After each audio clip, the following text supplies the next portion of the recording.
बहुत समय पहले की बात है। एक घना और विशाल जंगल था। उस जंगल में तरह तरह के पेड़ पौधे, बेल बूटे और झाड़ियां फैली हुई थीं। चारों ओर शांति पसरी रहती थी। केवल पक्षियों की चहचहाहट और जानवरों की आवाज़ें ही वातावरण को जीवंत बनाती थीं। उन्हीं पेड़ों में से एक बड़े पेड़ की ऊंची डाल पर एक नन्ही गौरैया गौरी ने अपना घोंसला बनाया हुआ था। वो बड़े स्नेह से अपने अंडों की देखभाल करती और दिन भर दाने पानी की खोज में इधर उधर उड़ती रहती थी। इसी बीच एक दिन मौसम अचानक बदल गया। शीत ऋतु का आगमन हो चुका था। रात होते होते ठंडी हवाएं तेज हो गईं और जंगल के हर प्राणी को कंपकंपी छूटने लगी। उसी पेड़ के नीचे कुछ बंदरों का झुंड भी आकर बैठ गया। वे ठंड से बुरी तरह कांप रहे थे और एक दूसरे से सटे हुए बैठे थे ताकि शरीर की गर्मी से राहत मिले। उनमें से एक बंदर बलवान ने दांत किटकिटाते हुए कहा, अरे भाइयों, ये सर्दी तो जान लेकर ही मानेगी। अगर हमें कहीं से आग मिल जाती तो हम सब बच जाते। दूसरा बंदर बोला, हाँ, यहाँ तो ढेर सारी सूखी पत्तियां पड़ी हैं, क्यों न इन्हें इकट्ठा करके आग जलाने की कोशिश की जाए। सभी बंदरों को ये बात पसंद आई। वे दौड़ दौड़कर सूखी पत्तियां और लकड़ियां इकट्ठा करने लगे। थोड़ी ही देर में वहां एक बड़ा ढेर बन गया।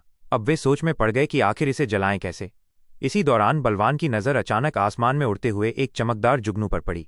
उसकी आंखें चमक उठीं और वो चिल्लाया, देखो देखो, ये तो हवा में उड़ती हुई चिंगारी है। अगर हम इसे पकड़ लें और पत्तियों के नीचे रख दें तो आग तुरंत जल उठेगी।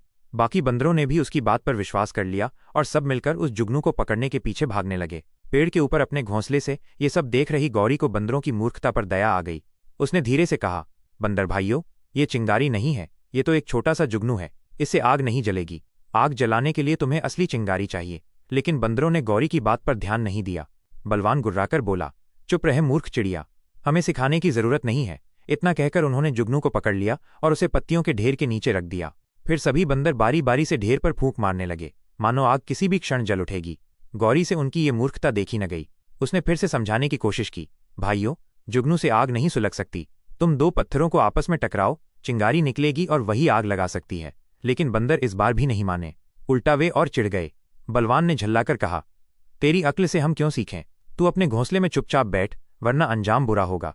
गौरी को उनकी भलाई की चिंता थी। उसने तीसरी बार धैर्य से कहा, यदि तुम चाहो तो सूखी लकड़ियों को आपस में रगड़कर भी आग जला सकते हो। बस थोड़ी मेहनत करनी होगी। लेकिन अब बंदरों का गुस्सा सिर पर चढ़ चुका था। उन्हें अपनी नाकामी का कारण गौरी की सलाहें लग रही थीं।